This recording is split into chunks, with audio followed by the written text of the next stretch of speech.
E para falar mais sobre o Novembro Azul, recebemos aqui ao vivo no estúdio a oncologista do HCUFO, Cláudia Tavares. Boa noite, seja bem-vinda novamente ao nosso informativo, Cláudia. Boa noite, Larissa, boa noite a todos os telespectadores. Para mim é um prazer estar aqui com vocês, podendo orientar a população. E agora para conscientizar os homens e os riscos do câncer de próstata. Sim, a gente, como foi dito por você, é o primeiro em incidência no sexo masculino quando a gente exclui os tumores de pele tipo não melanoma. Estatisticamente, são 28,61% dos homens que morrem do câncer de próstata. O câncer de próstata ele é uma doença heterogênea, que tem como fator de risco o avançar da idade. A partir dos 50 anos, os homens já têm um risco maior de desenvolver o câncer de próstata. Também a gente não deve esquecer da obesidade, deve se cuidar com a alimentação, a história familiar, que são os fatores genéticos envolvidos. Se o homem tem história do pai, irmão ou tio com câncer de próstata, ele tem um risco maior para desenvolver essa doença. A raça negra também tem uma incidência maior do câncer de próstata e tem fatores ambientais também, a exposição a agrotóxicos, a produtos originários do petróleo, fuligem, entre outros. Então, a gente tem alguns fatores de prevenção, mas de modo geral, a partir dos 50 anos, os homens devem se preocupar sim em procurar ajuda e acompanhamento nesse sentido. Por quê? Como, mais uma vez, repito, foi dito também pelo médico na reportagem, a cura do câncer de próstata só é feita com diagnóstico precoce. Isso, como todas as outras doenças também, né, doutora? Mas homens mais novos também podem ter o câncer de próstata. Sim, o diagnóstico precoce, ele envolve os pacientes que têm sinais e sintomas iniciais. É bom que os homens fiquem atentos a esses sintomas, que são alteração da frequência e do padrão urinário. O que isso quer dizer na prática? Ou ele começa a urinar mais vezes, pouca quantidade, ou o jato fica fino e entrecortado. Disfunção erétil também é um outro sinal para o diagnóstico precoce, tá? É outro sinal. Além de sangramento visível na urina ou no sêmen, também é um sinal que chama a atenção, tá? E outra coisa, os homens parece que têm medo de médico hoje em dia, alguns, mas a maioria foge. Sim.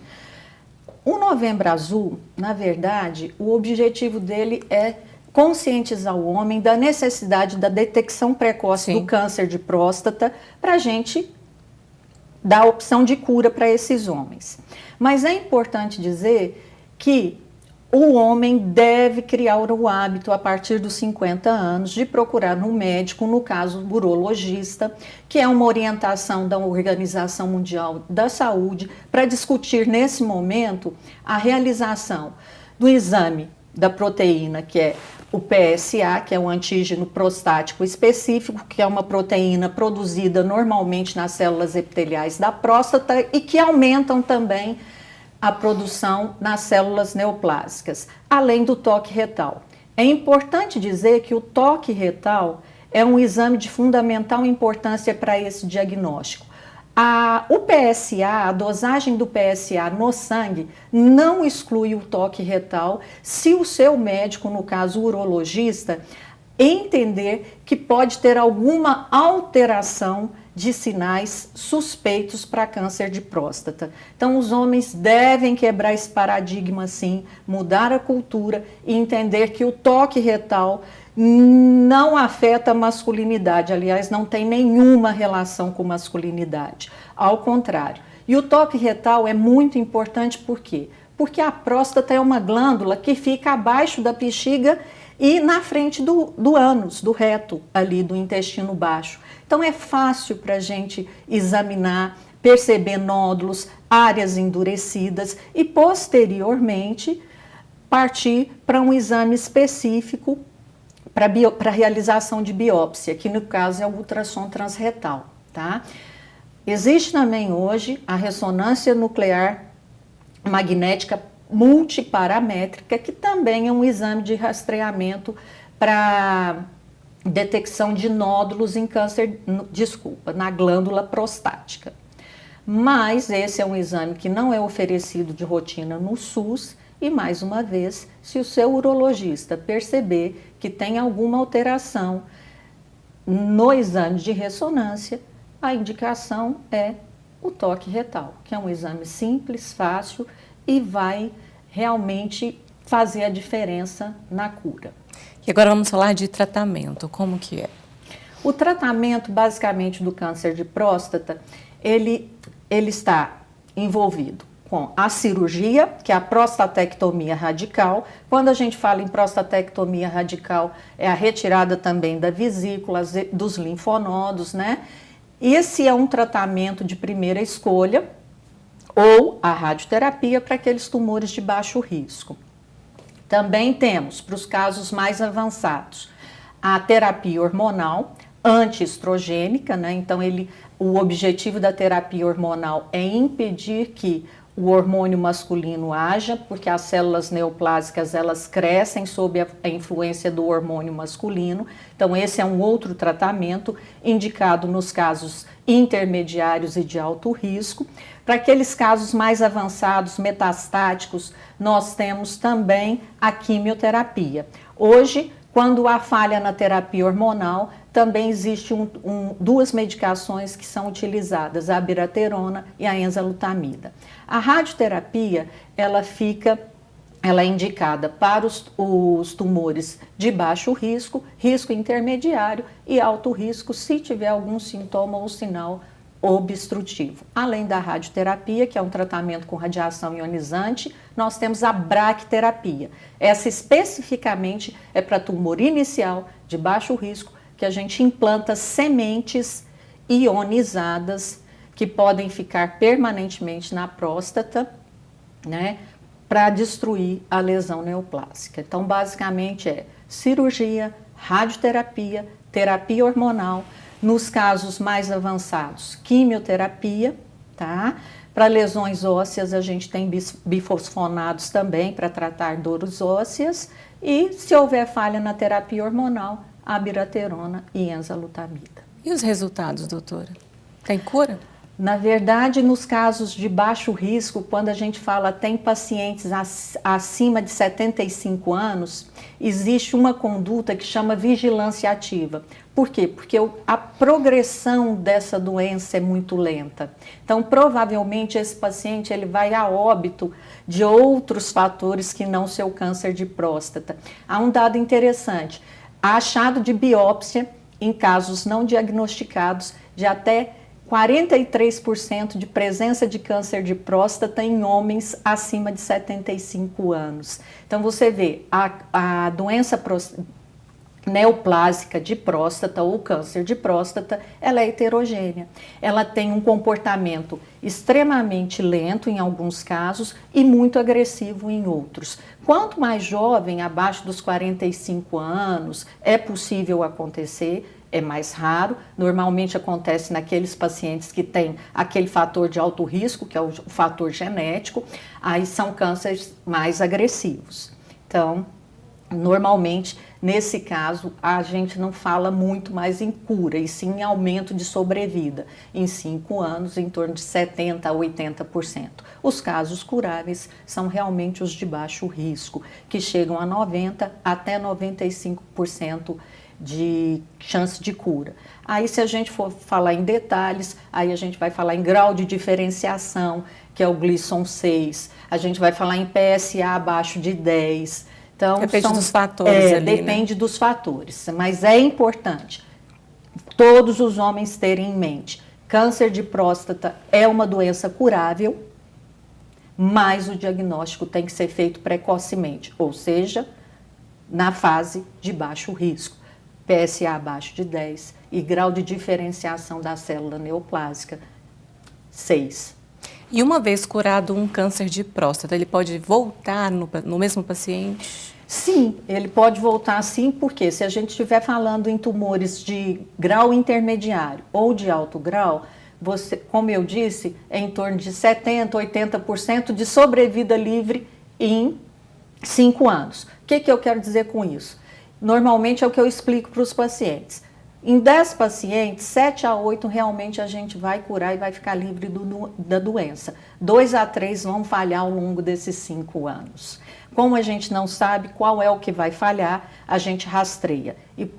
A gente acompanha. E a gente acompanha ao longo de 5 anos, tá? Com dosagem de PSA a cada 3 a 6 meses. Por quê? Porque se esse PSA começa a subir, a gente tem condição de fazer exames para detectar se houve ou não um retorno da doença. E aí sim, com o retorno da doença, eu lanço mão de terapia hormonal, de quimioterapia, se for o caso. Tem que ser muito bem avaliado ali cada caso, né? Cada caso é um caso. E por isso a qualidade de vida, né? Fazer exercícios, uma boa alimentação, faz toda a diferença também neste tratamento e também na prevenção, né, doutora? Sim. Como eu disse, a obesidade também é um fator. Ainda não está muito bem explicado, mas os ensaios clínicos mostram que a obesidade leva a um quadro de hiperinsulinemia, ou seja, um alto nível da insulina. Isso aumenta o processo inflamatório e desencadeia as mutações celulares. E essas mutações celulares é que vão gerar células neoplásicas. Então, a obesidade é um fator de risco, sim, para os homens. Então, atividade física, alimentação saudável, tabagismo não está diretamente envolvido, mas nunca é demais falar que tabagismo também é um fator muito prejudicial, se não para o câncer de próstata, para vários outros tipos de câncer. Uso de drogas também, né? Uso de drogas, né? Infelizmente, a gente tem a questão ocupacional, como eu disse, porque tem fatores ambientais. Se você está exposto a agrotóxico, a inseticida, trabalha com fuligem, trabalha com produtos de origem do petróleo, é um risco maior. Mas isso é um motivo para desespero? De forma alguma. Vou deixar de trabalhar na lavoura? Não, não vou. O que eu vou fazer? Fiz 50 anos. Vou ao urologista, converso com o urologista, faço o meu exame de PSA e o meu toque retal para ver se está tudo bem com a minha próstata. É assim que a gente cura o câncer de próstata, com diagnóstico precoce. E é importante também que os homens visitem o urologista com frequência, como as mulheres devem visitar as ginecologistas. A sua analogia é perfeita. Se a mulher, para fazer o diagnóstico precoce do câncer de colo uterino, e ter a sua chance de cura próxima dos 100%, o raciocínio é muito linear para o homem. O homem também deve começar a procurar ter o urologista como o seu médico, né, o seu companheiro, a partir dos 50 anos, e ali realmente fazer esse acompanhamento com o PSA, conversar com relação ao exame do toque retal. O importante é não deixar passar a doença da hora, porque se passar da hora, a gente não consegue curar, nós vamos apenas controlar a doença e aumentar a sobrevida, o tempo de vida desse paciente. Nós vamos perder a chance de cura de um paciente que poderia ter sido curado se tivesse feito o diagnóstico precoce. Chama atenção, pacientes com fatores de risco, história familiar, pai, irmão, tios com câncer de próstata, deve procurar o urologista a partir dos 45 anos. Exatamente. Você, no seu consultório, você vê esses casos com frequência, né? E é muito ruim para você passar uma notícia de um câncer, né? Então, para evitar que isso aconteça em mais famílias, Novembro Azul está aí para essa conscientização, né, doutora? O pior momento, Larissa, é quando você faz o diagnóstico com o paciente com um sintoma extremamente avançado, que é a dor óssea. Por que a dor óssea? O câncer de próstata ele tem uma preferência para espalhar para o osso. Então, o primeiro órgão que dá metástase à distância em próstata normalmente é o osso. E nós ainda hoje, no século XXI, ainda atendemos pacientes que abrem o seu quadro com dor óssea. O diagnóstico é feito por uma fratura patológica, porque ele começou a ter muita dor, foi no ortopedista, o ortopedista Olha observou só. alguma alteração óssea no raio-x, fez a biópsia e constatou câncer de próstata. Esse paciente pode ser controlado, pode ter a sua qualidade de vida melhorada, mas ele não será curado, infelizmente.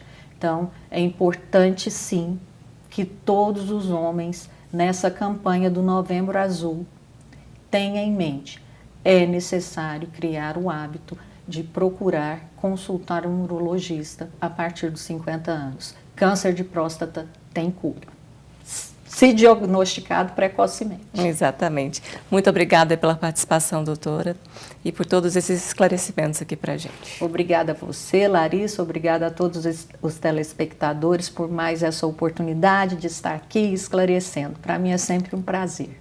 Boa noite. Para a gente também. Boa noite.